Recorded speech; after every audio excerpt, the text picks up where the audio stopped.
And welcome back to the Hot Lap, where we are looking at AlphaTauri's no-show for that potential Verstappen penalty after qualifying, why Flexi floor suspicions have kicked off in Formula One. And again, AlphaTauri set to announce drivers as Williams have been advised to approach a certain Lawson. Boy, did well, didn't he? But let's get into it. This is planetf1.com by Michelle Foster. And it's about the, sporting disappointment, as Martin Brundle liked to put it, that AlphaTauri didn't attend. So Martin Brundle was quite upset that AlphaTauri didn't attend the hearing into Max Verstappen's impeding of Tsunoda in qualifying. As you remember on the qualifying show back on Saturday, well, probably Saturday evening it went out, I was convinced that Verstappen was going to get a penalty, and it would have been for that. AlphaTauri ended up no-showing. Now, putting in the laps in qualifying at the street circuit, Verstappen found himself locked out of the pole position shootout when the wonderful Liam Lawson relegated him to 11th on the timesheet. Worse yet, or so it seemed, was that Verstappen was facing not one, but 3 stewards' investigations for his actions after qualifying. Now, one of those was impeding Yuki Tsunodi, which pretty much looked like a slam dunk. And Martin Brundle was come out and said he was surprised that Verstappen was not penalised. So, footage showed Verstappen, not on a push lap, was in the middle of the track, and that the positioning of his car meant that the AlphaTauri driver couldn't take the ideal line, and at that point, Tsunoda aborted his lap because he wasn't going to improve. But despite stewards saying it was a case of impeding, the driver only handed a reprimand, and Brundle was surprised, and he reckons that Verstappen and Red Bull would also have been with his the punishment was light. He said quite how Verstappen didn't get a penalty for impeding Yuki Tsunoda in qualifying when considering other penalties applied this season was a great surprise to many in the paddock, which I confidently predict includes the team and driver in question. He wrote, this is his Sky Sports column, he said that Tsunoda's AlphaTauri team didn't send a representative to the hearing, albeit as the junior Red Bull team was a sporting disappointment to me. And according to Motorsport.com, AlphaTauri opted not to attend the hearing if they didn't receive a formal summons, and they also hadn't lodged a complaint themselves to the FIA. Well, it's interesting. It's interesting, isn't it? Had it been the other way around, and had it been, for example, dare I say it, the Red Bull being blocked by a Mercedes driver in similar circumstances, pretty sure Red Bull would have attended. I know that, so it raises a few suspicions. But talking about suspicions, let's Motorsport.com have got an article on these new Flexi floors. Now, why the new Flexi floor suspicions have kicked off in Formula One. Now, the introduction, as we know, of a new technical directive at the Singapore Grand Prix was always going to trigger some interest, and it basically aligned with Red Bull not doing particularly well. This is from Motorsport.com by Jonathan Noble. So it goes on to say it was little wonder that Red Bull team boss Horner, whose team has been dominant in Formula One this year up until now, found himself having to repeatedly dismiss suggestions that his squad's struggles were related to this new ruling. I imagine he probably got quite bored. Every newspaper, news show, F1 coverage was asking him that, and it was a copy and paste answer.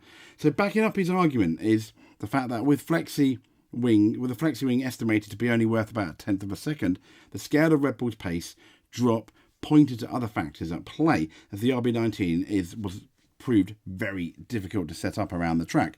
Once again, we saw that with the Mercedes back in I think 2020 or when during one of their, or 2016 maybe, I think during their dominant runs they seemed to suffer at Singapore. Not 2020, there was no Singapore Grand Prix in 2020. I'm talking rubbish, ignore that. But I think 2016.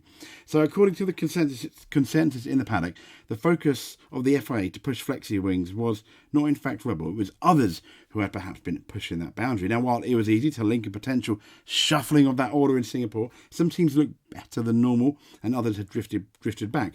Now, with the timing of the much talked about Flexi wing initiative, it was actually another FIA document that had gone under the radar in recent weeks, which served to fuel intrigue for engineers, and that's the plank, titled on their plank games. Now, at the same time, the FIA has issued this technical directive, otherwise known as TD18, in late August. Motorsport.com has learned it has also sent out a revision to the famous TD39. That was introduced at, I thought it was Belgium, but they got here the Canadian Grand Prix, which had originally been aimed at bringing the end to porpoising. I thought that was introduced in Spa, but I could be wrong, of 2022. But anyway, now one of the factors to trigger car porpoising was suspected to be the teams playing around with these flexible floors, which is why from last year's fresh stipulations came in about the stiffness of floors and the measurement of these planks. Now, the wildest theories at the time pointed to teams running these movable skid block designs that appeared into the plank area so they didn't get worn when the car ran close to the ground, and therefore did not wear down beyond these allowed tolerances. And this was possible to do because at the time only a small selection of the skid block was measured. So basically the skid block, imagine a big plank of wood. They've kind of got you can see it here, and there was only a small section of the skid block was measured, not basically the whole thing. The matter seemed to have gone away, but during 2023 it emerged that teams had been playing around in this area and continued to push the limits with floor flexibility. Because, as we know, that's such a key performance, especially with these new rules. Now, the focus for this latest push suggests that the teams have shifted their focus away from the skid block moving to now it being the plank that is the movable component as teams exploit a tolerance within the rules that allows the plank to allows planking to deflect.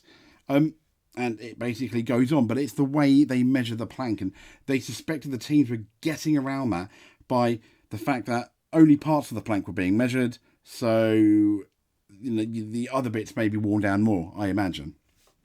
So what's going to be really interesting, as we spoke about the other day, is what is going to happen in Japan. And we're going to find out in a few days' time in FP1 and FP2, I'd imagine on the Friday, whether there's an issue. Now, if you remember, cast your eyes back to Spa and Rouge and up on, Rouge and Radeon, the Red Bull was known, as we know, the Red Bull was really like sparking, or I think it appeared it was hitting the ground the most in Rouge, and therefore you can make an argument Red Bull's car is closest to the ground. They've managed to do that, or via trickery or via absolute Adrian Newey genius. But what will be interesting is Red Bull's pace in Japan. I do expect them. I think many people expect them to be the team to beat. Many people expect them to win the race. I think what's interesting is how much they'd win the race, but how much faster they are than the competition, because I still think they're going to be faster. And I still think that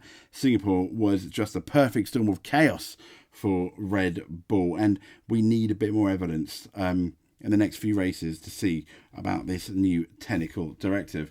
So last but not least, yes, AlphaTauri is set to announce their drivers as Williams told her not to approach Lawson in this F1. So, as we know, it's AlphaTauri are in the headlines of having reportedly decided upon their 2024 driver lineup, though it's yet to be confirmed.